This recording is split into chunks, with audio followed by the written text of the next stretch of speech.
Hi, and welcome to the Skin Karma Pod. I'm Carmine, the creator and voice of the Skin Karma blog. With more than 3 decades in beauty as a brand builder, copywriter, and skincare junkie, I'm putting my product wisdom and expertise to work demystifying skincare. One of the most persistent myths in beauty is that aging happens from the outside in. We obsess over wrinkles, volume loss, skin laxity, and facial contours, yet rarely stop to consider the structures underneath that support everything we see in the mirror. My guest today argues that one of the most overlooked drivers of aging, inflammation, migraine headaches, and even facial aesthetics, may be hiding in plain sight: our mouths. Dr. Arthur Glosman is a Beverly Hills cosmetic and neuromuscular dentist whose approach extends far beyond teeth. In his view, the mouth sits at the intersection of function, longevity, beauty, and overall health. From TMJ dysfunction and chronic clenching to facial structure, sleep, hormones, and inflammation, he believes the condition of our mouths may reveal far more about our health than most of us realize. And as someone who has lived with chronic migraine for years and receives Botox in my masseter muscles every 3 months, this was a conversation I have been wanting to have for a while. More than most topics, this one is truly personal. So let's get to it. Let's welcome Dr. Glosman to the pod. Dr. Glosman, welcome. Thank you. It's a pleasure to be here. Yeah, I'm really excited to have you. I'm so excited for this conversation. It's like a conversation I've never had before. I've never had someone like you on. So this is a new conversation for me. So it's exciting. I'm not sitting here talking about niacinamide and, antioxidants and sunscreen. So this will be really fun. Or even facial surgeries or oculoplastic stuff. Like, this will be really cool. But before we get into facial structure, TMJ, and kind of everything our mouths may be telling us about the rest of our body, I want to start with you and a bit of your own origin story.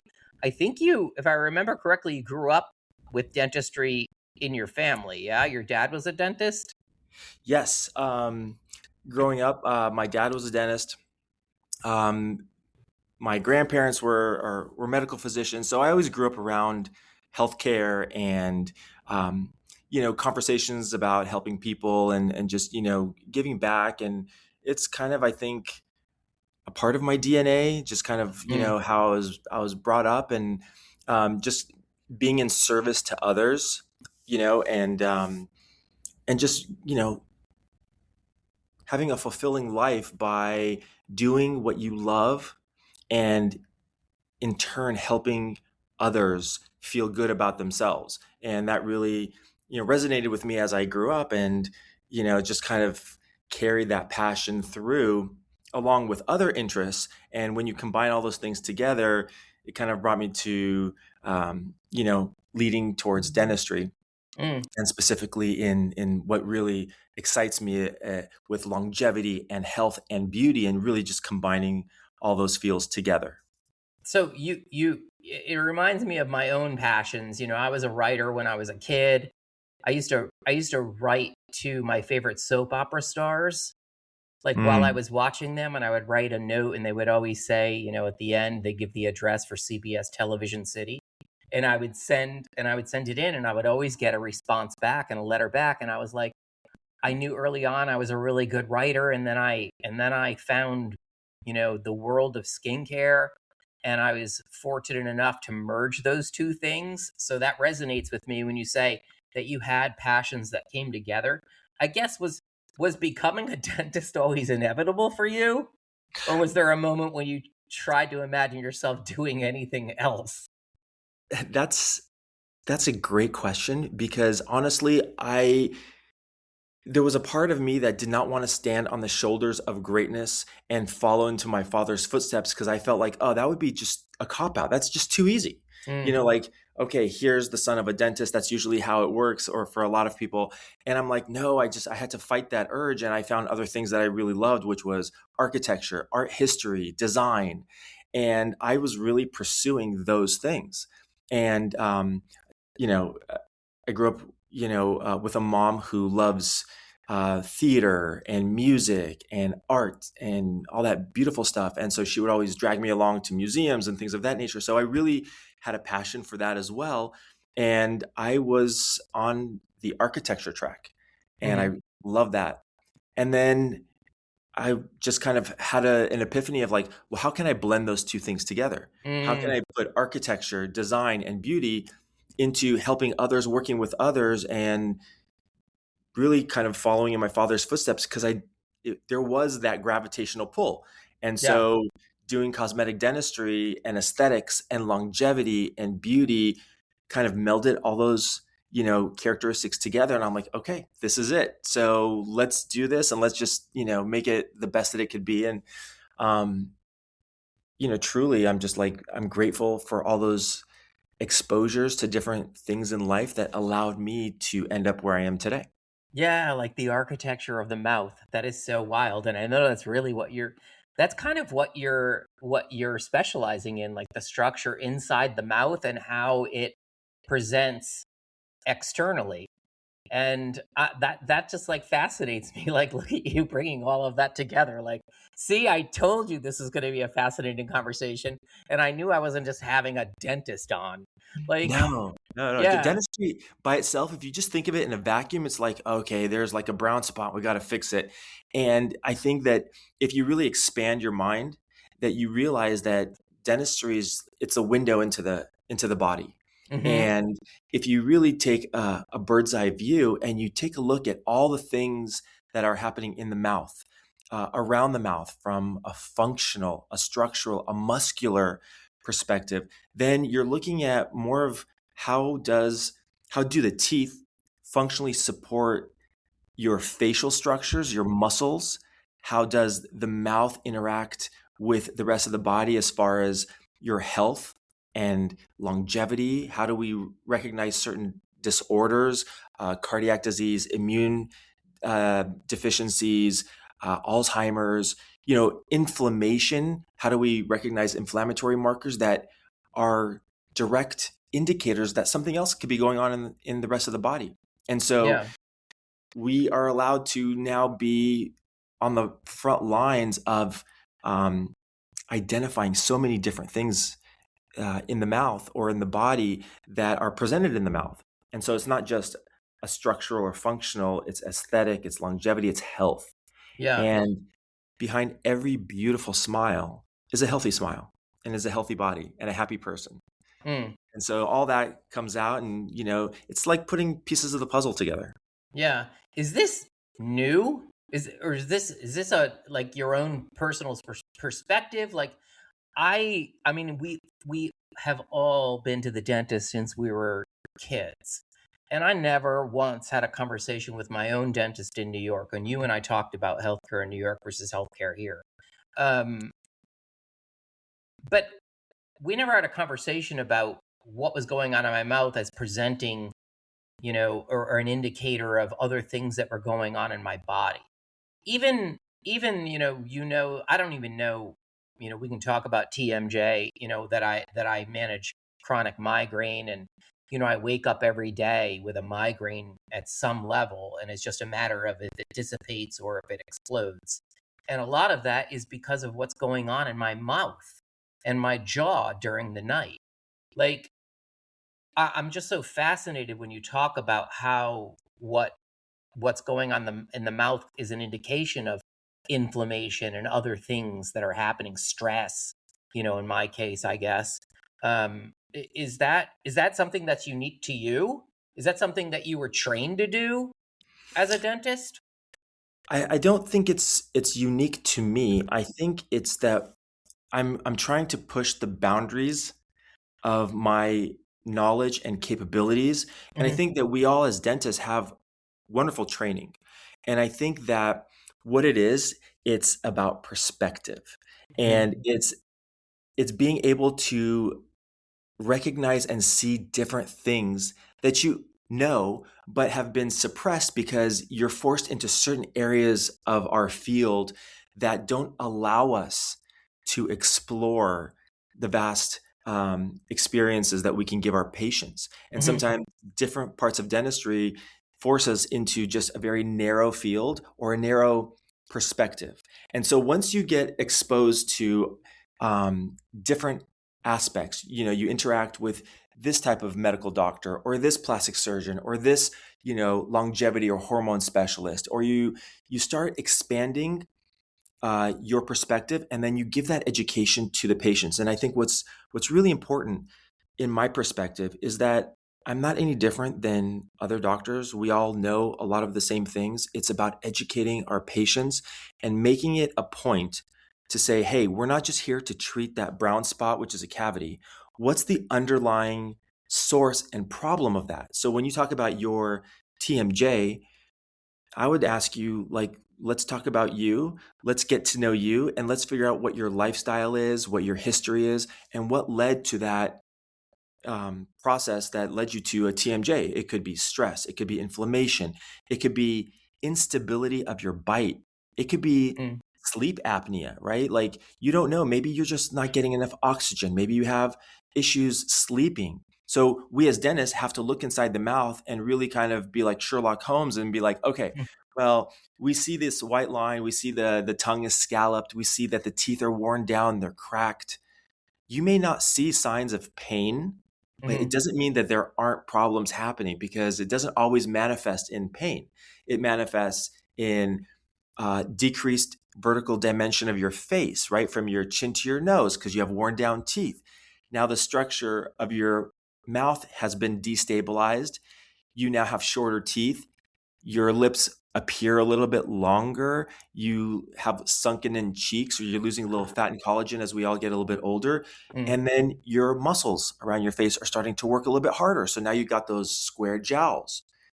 Your muscles are working harder. It causes more tension, stress in your head and your temporal area. So now you're getting tension headaches, stress, you're not walking straight, and now you're clenching a little bit more. So if you put all those things together, you then create like um, a roadmap as to, okay, this is where this person came from.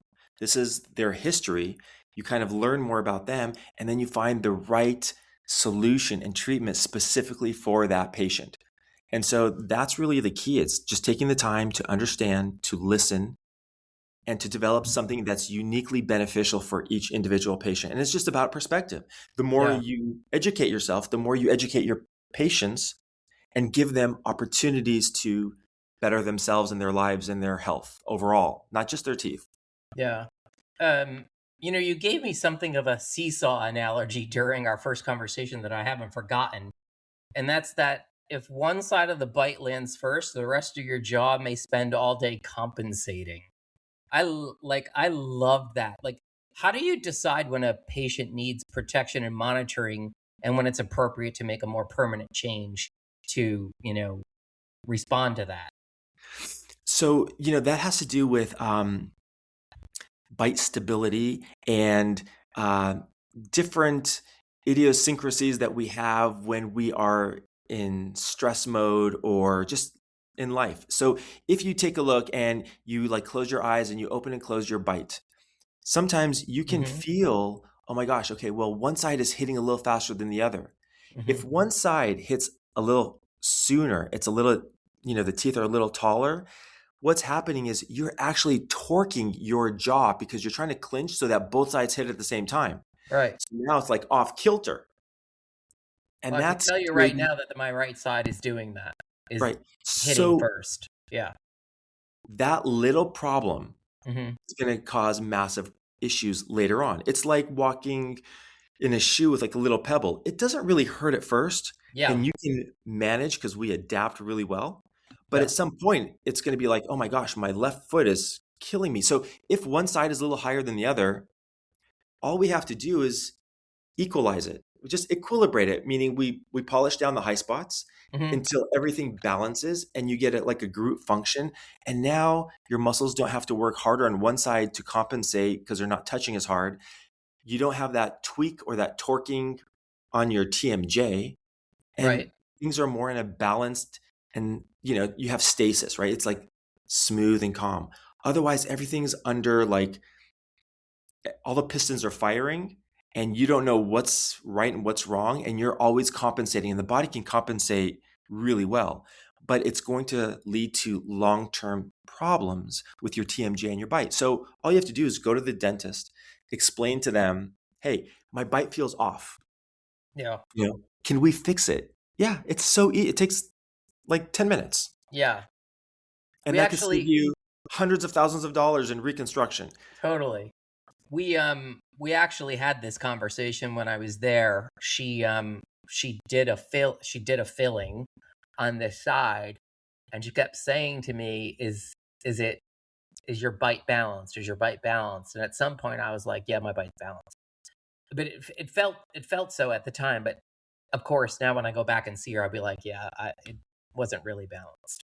Like, take it down a little bit more. That's totally normal, Yeah. especially when you're numb. So anytime I do any work on a Yes. patient, I'm like, Yes. okay, I know it feels weird because half your mouth is numb. It's giving you completely, false positives. Just go, relax, eat for a couple days, and then come back and we'll do a final adjustment when you're not numb anymore, which is totally normal. Yeah.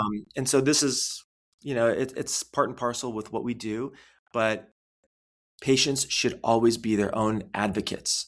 And it's really important because we can only go by what our patients tell us. And if they leave saying everything is great and then they go home and then the anesthesia wears off and it's not, that's okay. Totally normal.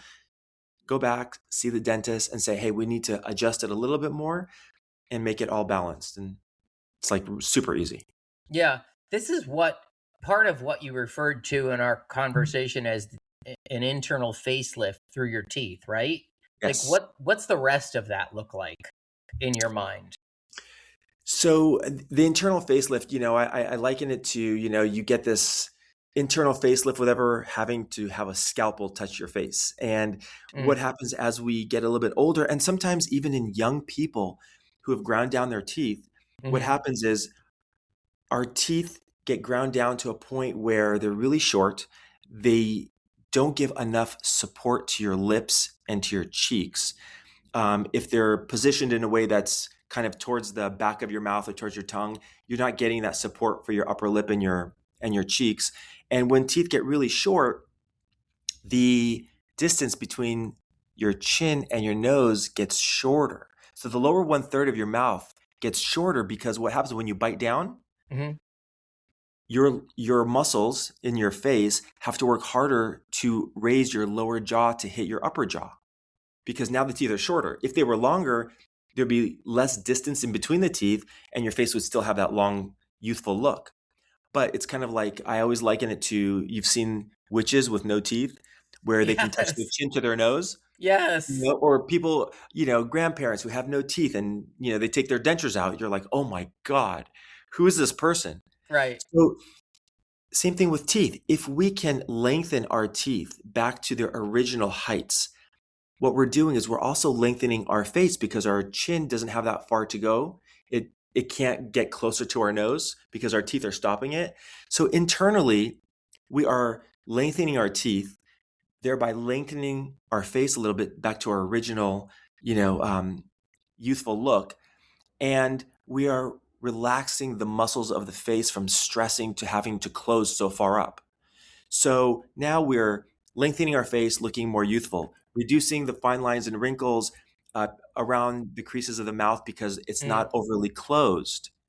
And if we position either veneers or crowns or whatever we have inside the mouth to help support the cheeks and the lips, then we are then inevitably restoring our youthful and more attractive facial features and smile. So all those things have to kind of work together. Fascinating. And we talked about alluded to this a little bit earlier. What can you tell about someone's broader health just by looking inside their mouth? Like, you have a new patient presenting to you. They haven't been to the dentist in 8 years. I'm going to horrify you. Eight Open, years, I believe open me, I've had wide. that.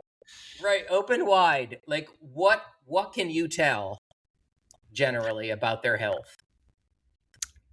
So I'll get to the 8-year mark because I think that's a really interesting, I, Yeah. I've had patients who haven't been for like 10 years. I mean, they've Yeah. had such bad experiences. Yeah. And I think, as a side note, dentistry should not have to be scary. Yeah. It's scary maybe from previous experiences, but Or from we're, childhood, like that's or childhood childhood. trauma, right? Like, Yes, yeah, yes. And we have to be empathetic to our patients because we don't know what background they're coming from, what experiences they've had, and sure. we have to overcompensate to make the whole experience that much better so Hmm. that we can then retrain the mind and be like, oh my gosh, I love coming to the dentist. I feel good. I feel healthy and it's fun. And people are going to be like, how is going to the dentist fun? But it can be because the way I look at dentistry, we're a service and hospitality industry. We happen Hmm. to do healthcare, but my philosophy is you have to make the patient feel amazing and safe and happy from the moment they come in to the moment they leave. It's about the experience. And that's assuming that the dentistry is of the highest quality. But Right. if a patient comes to me after 8 years and like, I'm sorry, just I've had a phobia and this is what it is. I'm going to look inside the mouth. I do a full exam. I do a full workup with digital x-rays, intraoral scanners, photography inside the mouth, outside the mouth. And then the most important thing is sitting and listening to the patient. Mm. So I have 4 daughters and a wife. So I know very well how to be quiet and listen and absorb. And there's a difference between listening and hearing. So you have to do both. And Yeah. once you understand the patient, you'll understand why they haven't been for 8 years. And so when you look in their mouth and you see cracked teeth, you see inflamed gums, you see plaque buildup, you see calculus buildup, you see a tongue that might be scalloped or, lines on the insides of the cheek, you're then looking at inflammatory markers. You're looking at possibilities of sleep apnea because patients may, when they can't get enough oxygen, they begin to grind their teeth at night. It's Mm. not always from stress. You can see signs of inflammation when you have bleeding gums, you have plaque that's accumulated. The body can't push it out, it has to be scraped off. And so the plaque or the bacteria in the mouth then enters the bloodstream. It can travel through the heart, called bacterial endocarditis. Uh, we can see, signs of autoimmune disease, Alzheimer's, um, diabetes, stroke. You see all these things, cancers, right? Because we have to look at the tissues, the tongue, the floor of the mouth, the cheeks, the lips, any type of viruses. So we typically are on the first line of defense because patients will see us at least twice a year, which is Yeah. typically one more time than they see their doctor, if they do. Hmm. And it's up to us to put all those pieces together and be like, okay, so let's get you healthy first. Let's stabilize your health and the foundation. And then there are different pillars that we can do as far as beauty and aesthetics and longevity to enhance, you know, your confidence and your self-esteem. But the underlying core foundation should always be health, and we can take a look at different signs of systemic signs of, disease, inflammation, lack of nutrition, stress. These are all things that are indicators that, again, if we have that perspective in our mind and are looking for it, we can then educate our patients and really lead them to a much healthier and happier life, in my opinion. Yeah. Yeah. I love your, your hospitality approach. And, I kind of get that with my own dentist here, Dr. Claypool, if you're listening in Westwood. Like, I was like stunned the first time I saw her, and, there was Netflix on the monitor. And I'm thinking, why why wasn't I getting Netflix on the monitor in New York? That seems so easy to do. Um, and so what strikes me about your approach is that you see comfort time and this concept of hospitality not as superficial extras, but as part of making good care possible. Like, that's what, to me, gets me wanting to go to the dentist. I mean, the idea in my mind is to engage your senses so Hmm. that you're not thinking about dentistry. Because Hmm. everyone has a preconceived notion of dentistry. And in my opinion, when I have patients come to my office, I'm like, let's cater to them. Let's make them feel like everything is about them, their happiness, and their well-being. And so in my office, you'll get, your Beats headset, you're going to watch Netflix and you're going to chill. You're going to watch all those train wrecks that you normally don't watch at home or you do. And this is your time to be in the dental spa. So I'll put a blanket Mm. on you. We have like massagers on the backs of your chairs, so you're chilling and relaxing. You have nice views, and we're gonna try to engage all of your senses so you're not really focused on what we're doing, and what we're doing should be painless. So if you're a patient that needs a little bit of relaxation, we have oral sedation, we have nitrous oxide gas. I want you feeling safe but relaxed and happy. And I need your mind to go elsewhere so I can focus on making sure that everything inside of your mouth is perfect and healthy. And that your experience when you walk out, you're like, was I just at the dentist? I have patients Right, coming in being like, take your time, doc. I mean, I got nowhere to rush. I got a husband and kids I have to take care of, but this is my 1 hour for myself. And right, I'm thinking, you're at the dentist. Like, right. how could you be saying this? But they feel comfortable. And that's really the ultimate goal is comfort along with excellence in dental care. And that just comes from, a perspective of wanting to make your patients happy. And my goal is to make raving fans. So I have to make sure that I engage all of their senses and give them the hospitality and the service they all deserve. Yeah. Um, I, it's something that is new for me, and I mean, I love going to the dentist in California, and I really appreciate, the environment that you're creating for your patient. And you're right, like, it reminds me of, people are always like, how could you love flying to Tokyo? Because I've been to Tokyo 5 times, and I'm like, oh my God, that flight is heaven. And they're like, what? And that's 16 hours to just relax and shut down? Like, I mean, aside from the fact that I can't get any exercise, it's, I'm not one of those who's like hanging in the galley stretching like a cuckoo. Like I love that, and I really love that. I appreciate it. I really appreciate it. I have one last question, and then we'll get to our lightning round. You gave me a line during our first conversation that stayed with me, and it was, "It will never be cheaper than it was on the day you did it." You So know, true. yeah, fear, shame, cost, all of that delays, taking action. For the person listening who may be getting to the 8-year mark or 2-year mark or whatever, what's the smallest first step you think they can take? Walking through the door. Mm, That's it. I'm not on a soapbox to ever criticize a patient for not having to come in to see the dentist. That's not my job.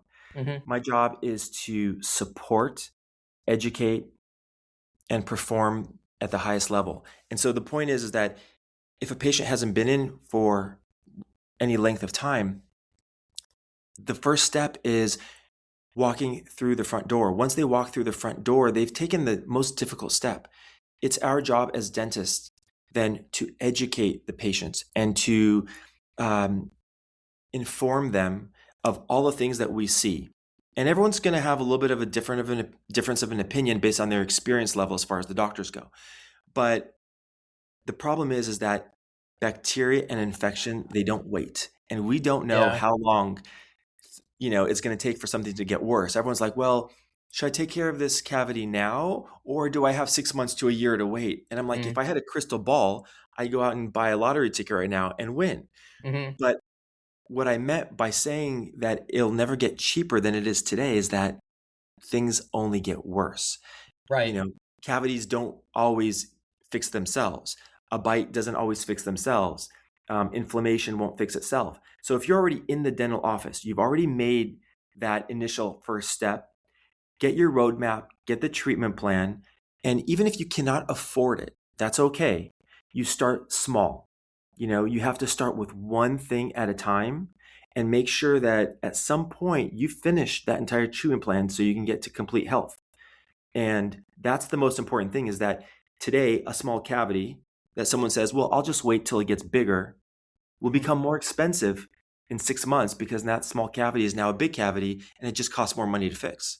Or that Yeah. cavity will then travel in the saliva and now multiply, have babies, and now you have 4 cavities. And you'll be like, but I only had one a month ago. We didn't put the cavities there. We're just trying to stop it from getting worse. And the same thing with gum health and periodontal disease. Mhm. It's like, if you're there and you can't afford everything, at least start with something. And then slowly build your trust and a great experience with your doctor. And then keep going until everything is clean and done. Right? You're not going to go to the doctor with a broken arm and say, well, just fix it so it extends 50%. It's like you want the whole thing done. Do it in bite-sized pieces if you can. Mhm. And you should never feel ashamed. You should never feel embarrassed. We're all human. And dentists in general, I think, are very empathetic. And so they understand. And so, we want to do what's in the patient's best interest. Ultimately, that's our goal. And so when we get to know them, it becomes easier. You're breaking down barriers of insecurities, and you're allowing the patient to have trust in you. And then you begin to get onto the road of health and wellness. Yeah. All right, let's move on to the lightning round. Just a couple of uh, quick, fun questions. Okay. Oddly, though, the first one isn't quick or necessarily fun. Um, and this question is something that I ask all of my guests, and it's something you believed early in your career that you no longer believe.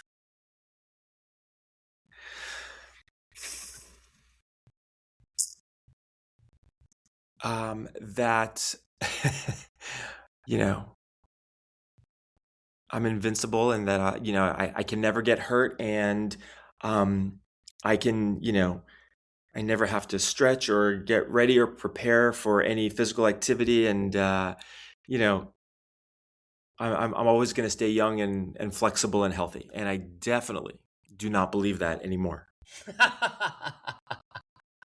Father Time has definitely caught Yeah, up with me. yeah, yeah. All of us. And, you're like one sneeze away from a broken rib. And, I was playing tennis with a buddy of mine a couple of weeks ago, Hmm. and I look at him and he's stretching. And I'm like, Mm, come on, let's play. Like, why are you stretching? Let's go.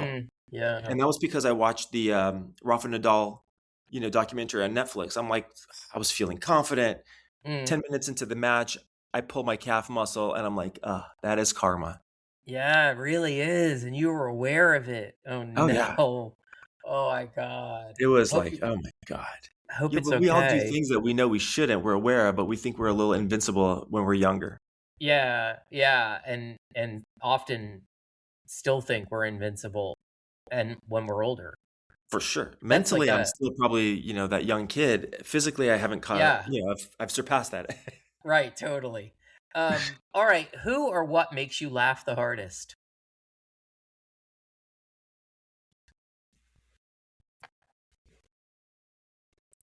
um, I would say my kids. Some of the things that come out of their mouth, I literally, even when they were young, I had to chuckle, but I had to turn around, walk out of the room, laugh, and then come back and like be serious, because I was like, did that really come out of their mouth? I just thought Mm, it was hilarious. And the older they got, the wittier they got. And so, some of the stuff that comes out of their mouth is hilarious. But I believe that um, comedy and humor is an important factor in my life and my family's life. mm, And so I love comedy movies and slapstick stuff. And I think that it's hard to do dentistry if you don't have a good sense of humor. And so maybe I imparted some of that on my kids, because some of the stuff that comes out of their mouth is pretty witty and funny. yeah. Your perfect Sunday morning. My perfect Sunday morning. So I get up before everyone's asleep. Mm, I go get bagels and coffee for mhm, everybody. and I cut the bagels and I get everything ready because that is the extent of my culinary experience. I am good at Cutting bagels? cutting bagels and microwaving. Oh Otherwise, no. Not otherwise, microwaving the bagels, I hope. That's the worst. if necessary, Oh no, that's the no. worst. But I'll toast them. I got that Yeah. part. Yeah. Otherwise, I'm not really good in the kitchen other than eating or critiquing the food. But a perfect Sunday, just getting them ready, then having them all come down and just, spending, a morning with them and, just talking and hanging out with them. Um, Family time for me is the most precious. Yeah, that's very sweet. I need to wake up tomorrow morning and find that the cat went out and got bagels. Yeah, that would be something. Right? Wow, how did you get back in? Yeah. How did you flush the toilet on your own and get back in? You're so well trained. That's so funny. What's your favorite city in the world? I think it would have to be. Do I have to pick one? No. I would say Florence Oh and my God, yes. Florence and Paris. Hmm. Um, I think I love history and I Yeah, love the architecture. yeah, Um, Florence, I love the food. yeah. The people are so wonderful and Terrible nice. bread. They have terrible bread in Florence. Well, that's why we have Paris, with their Yes, baguettes. yes, But yes. the thing that Florence does, win on is that they have Nutella, and when you put Nutella Yeah, on the bread, on everything that tastes bad bread. fantastic. That's So, true. That's true. you put a little burrata, balsamic vinegar, and some tomatoes Hmm. on that bread, it's amazing. You're good. With some focaccia. But yeah, I would say those two are amazing. I mean, I love LA. Obviously, it's amazing, but those two cities definitely they stand out for so many reasons. Culturally, aesthetically, uh, they're beautiful. And Yeah, so you can kind of just get lost I in won't that. make you choose between Florence and Paris, but as an Italian, you know where I land. I had the coolest experience the last time I was in Florence. I was in Pisa with my closest college friends, and we rented an apartment in Pisa. We used Pisa as our home base. Love it. Um, and we took the train up to Cinque Terre, Mhm. and we took the train another day. We took the train into Florence, and one of us had not ever been to Florence. I mean, I was in Florence in high school. Like I saw the statue of David in high school, and I took Latin, so it was like I Ah, needed to be there, and I felt it. yeah. And she had never been, and of course she wants to see the statue of David. And we go, you know, to the academy, and we're at the window, and we want to buy tickets, and the guy's like, "Oh, there is no tickets for this until Monday. Come back on Monday." And it was like, "Wait, what?" And we're like completely flabbergasted. We should have planned, we weren't thinking ahead. And we're like, okay, we need to figure out what we're going to do. Let's go get lunch. It was like 11 at this point. We're like, let's go sit in a piazza and get lunch. And we literally sat in that piazza for 4 hours. We sat there so long. We had lunch and then we were hungry again. Oh yeah. And we got That's back on the what's that? train and went back to Pisa. That's all we did. We went to Florence for a 4 hour lunch, got back on the train, and left. It was amazing. It was amazing. And that is one of the most memorable and coolest experiences I've had in Florence. Oh, that's what a lifestyle, right? I mean, a Yeah, 4 hour like siesta or a lunch. totally. I Totally. mean, I could do that all the time. I mean, work a couple hours, 3, 4 hour lunch, work a couple hours. I mean, it just sounds Yeah. heavenly, right? And the Yeah. food, I don't know how much wine I could drink in between patients, but I guess if you're in Italy, when in Rome, right? The dentists in Italy totally drink wine and then go back to the office. For sure. It's like water. Yeah, It's that's like so good water. funny. That's so funny. Something you're irrationally particular about. Irrationally particular about. I would say, um, well, the style and the cleanliness of my office, Mm. it's most of it is white. And when I was designing it, my wife is like, this is irrational because all the colors are light. You have light floors, you have light walls. It's gonna get dirty, Mm. right? And having four little kids, we quickly understood that we can have nothing that is light in the house. Right. And I'm like, well, then I'm going to make my office look and feel like a spa, and everything has to be light, airy, and happy. And I am very particular, like, I will walk by a wall. If I see a little smudge mark, I am wiping that off. If I see a little dirt mark, I am like on the floor, on my knees, making sure everything is as clean and pristine Yeah. as possible because, I didn't pick very rational colors, Yeah. but I want that vibe and that feel of, It's worth it. ethereal floatiness. It's just got to be Yeah. like, oh, this is so nice. I feel like, yeah.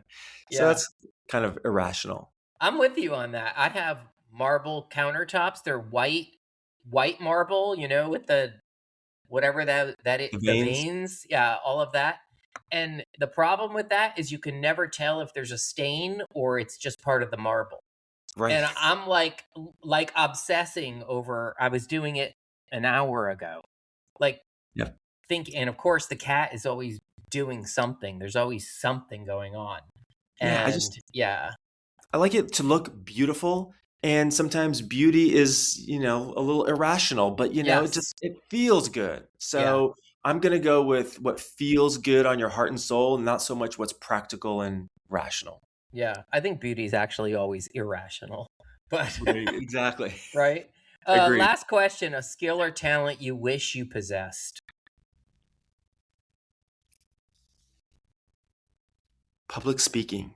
Mm, wow. Um, I find myself very comfortable on a one-to-one basis. Mhm. And just I connect when I see someone's eyes and I feel their vibe and you can see their expressions. And I go to these conferences and I see how these people or doctors are speaking to these large groups, and I'm like, wow, that's an amazing skill set, because I feel like I would kind of just shut down or forget to say something or just get so nervous that I wouldn't be able to communicate all the things that are on my mind. And so I think that's a great skill set that I wish I had, as one of many things I wish I could do. But skydiving isn't on one of those things. But yeah, I think that would be kind of cool. You haven't gone skydiving yet? No, I would like to. Yeah. Like in your I'm a mind, chicken. but you don't think you ever will? I don't know if I ever won't. Maybe when I get Mhm. really older. Yeah. And you could um, take the risk? I don't yeah, know. then I'll be like, okay, well, I've already lived. If it doesn't open, it was a good ride. Yeah. Um, I did it for yeah. my 50th birthday. I would never, ever, ever do it again. Were you scared, Uh, or were you like so much adrenaline rushing through yeah, you that you're I like, think it was more about that. It was the adrenaline rush, but also, it's only like 5, 8 minutes of joy, and there's all of this nonsense before and after it. Like, yeah. And being in the plane, like the plane is really tight and you're on top of all these other people, and it's just like, and the guys were making like juvenile jokes, and I'm like, oh my god, this is crazy. I do not want to do this. Like, that was the worst part for me.